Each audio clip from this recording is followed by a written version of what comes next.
Have you guys said to yourself, you want to get started in real estate, but you didn't know where to start? Should I wholesale, or should I fix and flip? On one hand, this is quick money. On other hand, this is kind of quick money. Well, today I'm actually going to break down the differences between wholesaling houses and fixing and flipping houses. Because at the end of the day, they are flipping houses. And at the end of the day, you can make a lot of money doing both. But where should you start?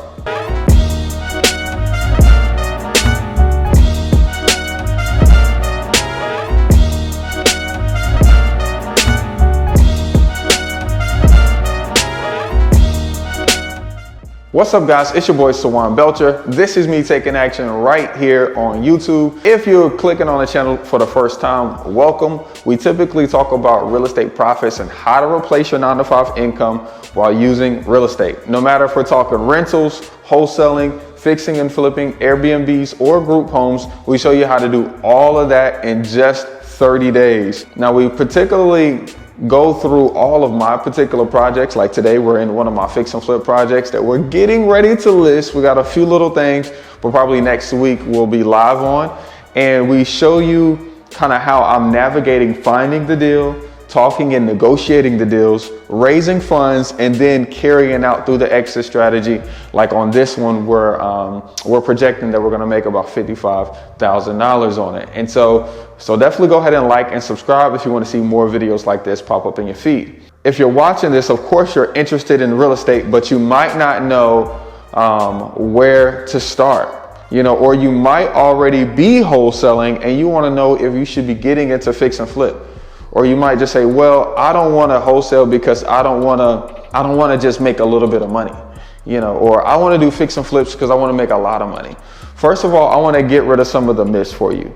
Wholesaling, you can make a lot of money wholesaling. To this day, my largest wholesale profit has been $70,000. I know a lot of people are like, well, I want to do fix and flip because I want to make big boy checks. Wholesaling, you can definitely make big boy checks. It's all about the deals that you want to find. With those bigger wholesale fees, you're typically going to be going after deals that not a lot of other people are going after. Not necessarily the biggest deals possible. You can wholesale apartments, you can wholesale commercial buildings, you can wholesale, 200 acres, to make those 50, 60, 70,000, $100,000 wholesale fees. But you also could focus on like a niche group of people that nobody's going for, like title issue properties. You can go for a single family townhouse condo that has an airship issue, that has an IRS lien. You can figure out those kind of issues on those kind of properties, learn how to solve them, so if it's an airship issue, get good at finding heirs, if it's, you don't have to always go for the big deals. Now you definitely can. So I've wholesaled apartments, and anytime you wholesale an apartment, you're gonna make 30 grand. I mean, it's like if you get a 10 unit apartment, it's extremely easy to make 30 grand. It's extremely easy to make 40 grand. So you definitely can go for bigger deals as well, even storage units. Now, on the other side, on a fix and flip, almost every fix and flip deal you do, you want to make sure you're underwriting and making sure that you do your projections so that you always make at least $40,000 on a deal. Now, when you're writing up your projections, you need to make sure that you make room for, your profit, your realtor commissions, your insurance, your utilities, and your interest from your lender, so that way you can, almost predict your $40,000. Every rehab project should be a minimum of $45,000 or higher.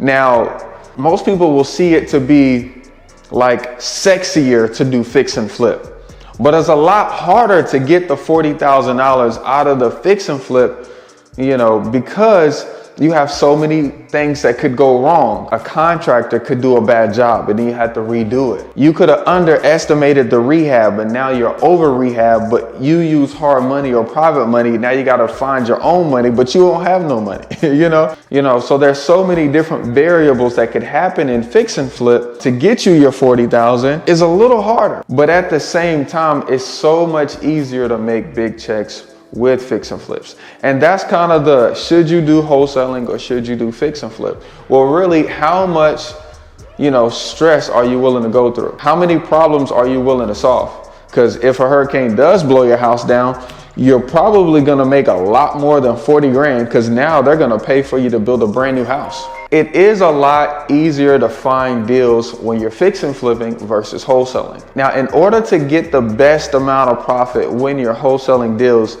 it's best that you go direct to seller. Now, don't get me wrong, you can go to other wholesalers and help them JV, which is joint venture, and help them do deals.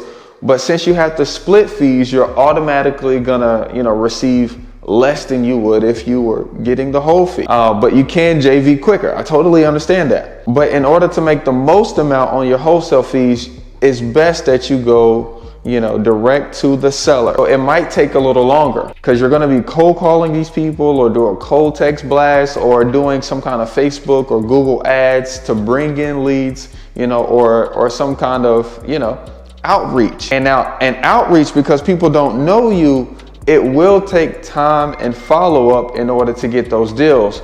Versus fix and flip, you can reach out to other wholesalers who have deals already and have you a deal lined up in 30 days. Now, so you need to ask yourself, do you like talking to people? Do you have time? Because if so, then it might be in your benefit to just pull a list, knock on some doors, drop some bandit signs, and go direct to seller. If you don't have any time, but you have great credit score and you have just a little money in your savings, then it's going to be a lot quicker for you to just go ahead and get into fix and flip. If you have a W-2 job and maybe $10,000 in your bank account, you don't necessarily have to use that $10,000, but it'll be a lot easier for you to qualify for a hard money loan, and all you got to do is jump on somebody's wholesale list and start sending that hard money loan provider opportunities. Say, hey, I just got this opportunity this morning. This is my numbers. So let me know if I can do it.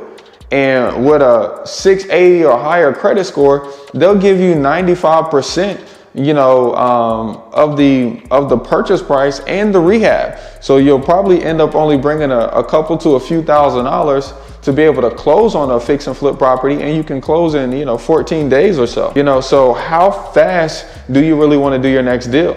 And then lastly, deciding if you want to wholesale or if you want to fix and flip is really like, how creative do you want to be? With fix and flips, you're looking to, you're looking to really create art. You're looking to design. There wasn't recessed lights in here. I like the design aspect of making old stuff look new. We've tried out different color schemes before. Right now I'm rocking with the Greek Villa. That's a flat, with a semi-gloss white trim, and with the teak floors, and I'm doing a flat white on the ceiling. I love mixing it up. Do you like designing that kind of stuff? Because if you don't like going through different materials and asking people if they like this and if they like that, or picking out tile, if you don't like that, if you don't like those kind of things and putting it all together, you can hire it out to somebody, but that's another line item expense. You're gonna have to somewhat like being creative when it comes to fixing and flipping. My wife thinks she's such a better designer than I am when it comes to these houses, by the way. So we kind of go back and forth. Sometimes she'll help me pick out materials, but these are just a few things that you should consider if you want to get into real estate by way of wholesaling or fix and flip. Neither one is better than the other. If you want to make $20,000, you can do that with wholesaling and you can do that with fix and flip. If you want to do it fast, you can definitely do wholesaling fast, but you can also do fixing and flipping fast as well. See, neither one is better than the other. And honestly, as a true real estate investor, you'll have to learn that every deal is different. And in order to maximize every deal that comes across your plate, you might want to do either or. Now, tell us in the comments below, do you think that you'll get started in real estate with wholesaling or fixing and flipping first? See you guys on the next one. Peace.